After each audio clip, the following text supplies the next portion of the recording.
Figured I'd make a short video to actually show you what my worm setup looks like for the mealworms.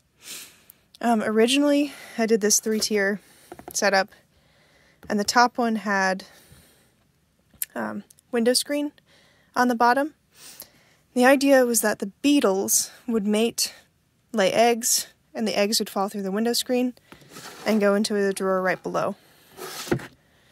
The idea behind that is that the beetles will eat their larvae, so you want to avoid that and let the larvae grow up.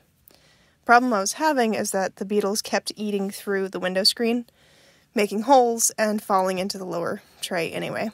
So at this point, I actually repaired this top drawer with some plastic, so I'm just keeping them in there, and then I use this, which is like it's a sifter for mining gold, funny enough, or panning for gold, and it's got a bunch of different sizes, going all the way down to a size that holds the mealworm eggs. It just fits on top of a 5-gallon bucket.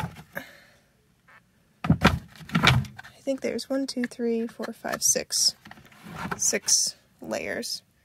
And there's actually a bunch of mealworms in this bucket because I guess some eggs did fall through. But right now I have these 3 tiers. These are where some of the kind of middle-aged worms, adolescent worms are. Where are my little boys? Yeah, like this size, kind of small. These are eggs, so there's nothing visible right now. But I still give them some stale bread and some limes or carrots. This is where my older worms and my beetles happen to be. This is a pupa. So as the worms get older, they go to this pupa stage, and then they'll get big enough to be a beetle.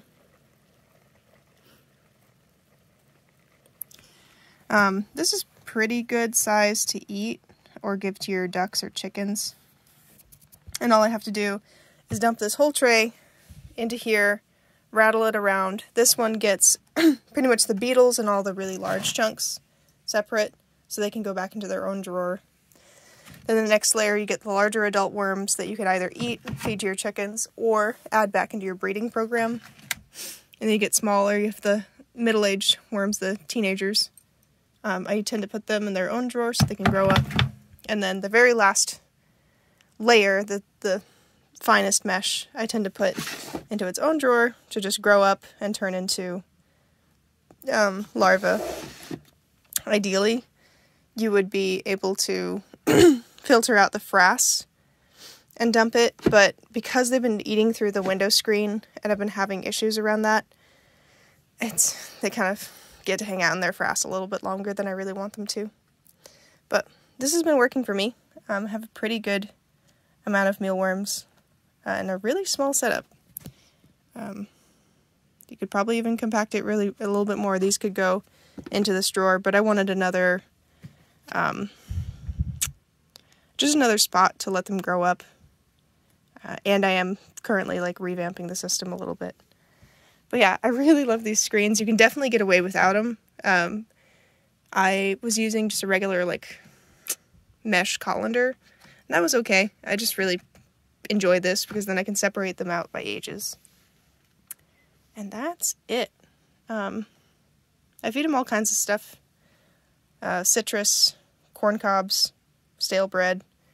They don't seem to like tortilla chips or anything salty, so I wouldn't add anything with like spices in it. The kind of best thing you can give them is whatever in your pantry would tend to get worms in it. I'd give it to them, like cereal or oatmeal or flour, because if they're getting into it in your pantry, they want it and it's something they like. Anyway, these are my worms. I hope you can get started. If you want to, I can give you some adults or some worms to get you moving. I actually bought just a little tiny tub of worms at the pet store. It's kind of hit or miss if you do that, because sometimes they are sterilized, so they'll stay mealworms forever. So it can work, it cannot work. It happened to have worked for me. I just got mine at like PetSmart or Petco. Can't remember which one. But if you want to make sure they can breed, I can just give you a little tub. Let me know.